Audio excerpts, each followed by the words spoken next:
In Part 4, we had an introduction to conditional transitions. In Part 5, we learned how similar scenes interact with each other using intelligent transitions. In Part 6, we will explore more possibilities with conditional transitions and how scenes will interact with different scenes already on the output.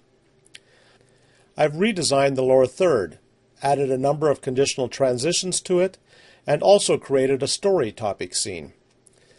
The lower third has conditions in it that will adjust the text letters depending on whether it is a single line super or a two-line super. This really saves time when creating new scenes from the original scene. One single scene can be used for both a one-line and a two-line super, and they will transition properly when played back to back.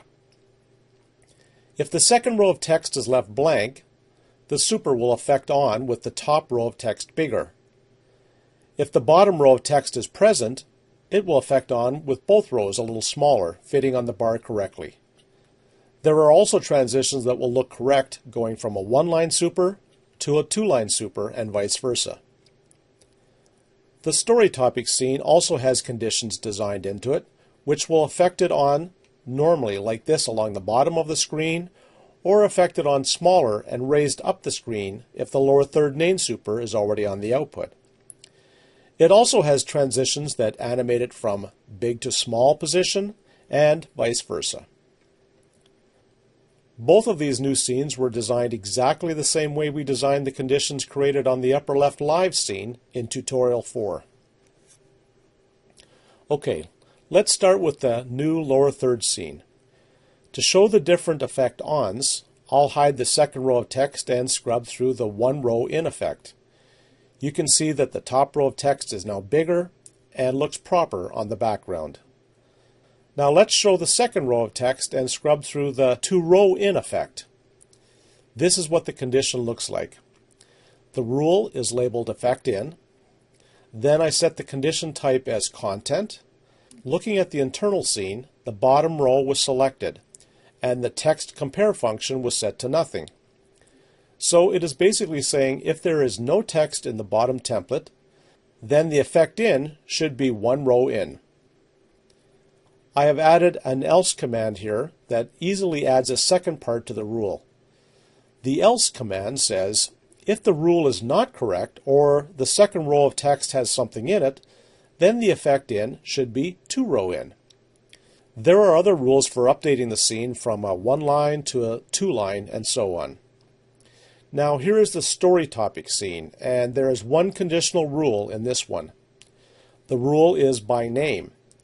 The rule checks to see if there is a scene on the output called lower third.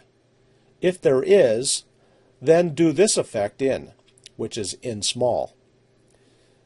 There is also an else rule which says if the first part is not correct, then do the in big effect.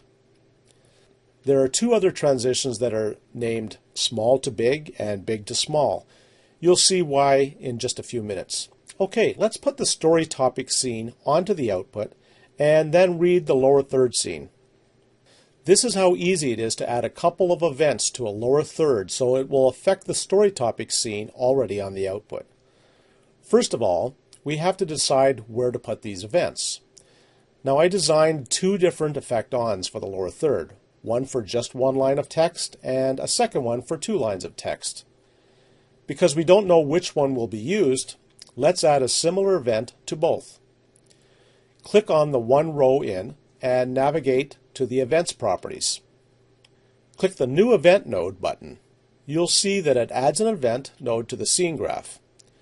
It is also a good habit to name this event, so let's name it Event on 1. You will see a number of choices you can choose from. For this example, though, we want to choose Activation External. This means we want to activate an external scene already on the output. Select it and then click Add. Now this is the new menu that appears at the bottom of the screen. This is where we can now use the description name we added in the last tutorial. Type in the description name of the external scene. In this case, we can actually see it on the output. It is called Story Topic.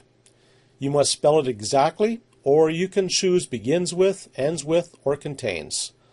So type in story topic and move to the right part of the menu. This is where you can type which transition to activate. Again, either type it in exactly or choose one of the other choices. Now we have to remember the activation or have it written down because it's already on the output. In our case, the activation is big to small. In other words, when this lower third affects onto the output and it sees a scene on the output with a description name of story topic, then perform the big to small transition, which will push the story topic up the screen and make it smaller. We have to do the same for the lower third 2-row in effect. So now add a new event with the 2-row in timeline tab selected, rename it as event on 2, set it as activation external, and then type story topic and big to small. One more activation to add, and this is to tell the story topic to go from small to big when the lower third affects off the output. So in the same manner, select the Effect Out timeline tab and add a new event, rename it to Event Off.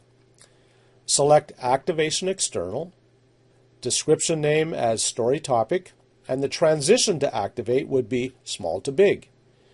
Re-record the lower third and let's try it. The story topic scene is already on the output. Now recall the lower third scene and play it to the output. As you can see, the story topic scene moves up and is smaller. Now the reason both of these are on the output is that we made them both persistent messages, and you can see that in the output part of the scene tree. Now read the lower third again, and with this one, leave the second row of text blank. Play it to the output and it updates with the 2-line scene, leaving the story topic in place. Now let's press the Shift plus F9 key, as this is the hotkey that we assigned to the effect off of the lower third. As you can see, the story topic scene now moves down the screen and gets bigger. One more scene to test. Erase the output and now play the lower third scene to the output first. Now when we read the story topic scene and play it to the output, it has a condition that looks to see what is on the output. Because it sees the lower third already there, it will use the in small as the effect in. There you have it. A lot of information has been designed into these two scenes to update properly with each other and to interact with each other without writing a single line of code.